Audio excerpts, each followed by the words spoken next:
Donald Trump ने एक बात बहुत पहले कही थी, जो प्रेस कॉन्फ्रेंस में भी चर्चा हुई, कि ईरान कोई युद्ध जीता नहीं, कोई नेगोशिएशन हारा नहीं। तो क्या ये बात सच हो गई सर? धन्यवाद अदिति जी। जय हिंद, शनो वरुणा। देखिए, ये जो लड़ाई है, पहले तो मान के चलिए कि ये लड़ाई पुरानी लड़ाई है और आग हो न हो चिंगारी जलती रहने चाहिए, इस तरह की लड़ाई है ये। और पर्दे के पीछे जितनी लड़ाई हुई है, विजिबल एक्शंस जो हमने 40 दिन देखा, उससे बहुत कुछ ज़्यादा इसमें पर्दे के पीछे लड़ाई चल रही है। Behind the curtain talks, under the carpet summits जब होते हैं, तो उसमें भी कल भी जो आपने देखा, परसों ये समिट बहुत क्लियर था। इलेक्ट्रॉनिक सिग्नेचर, फिर G7 में इसके बाद, और उसके बाद इस्लामाबाद अकॉर्ड बोलकर स्विट्जरलैंड में सिग्नेचर।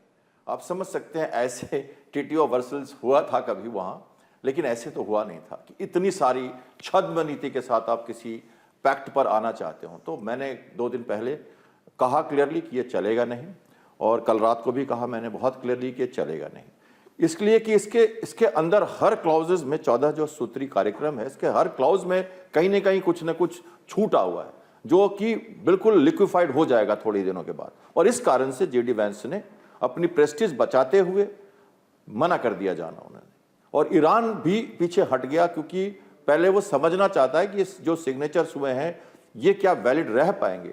बात कर ली G7, बात कुछ और है। बात यह है कि अमेरिका इंटेंट के साथ बाइडेन ने सारी तैयारी की, जिसको हमें समझना चाहिए।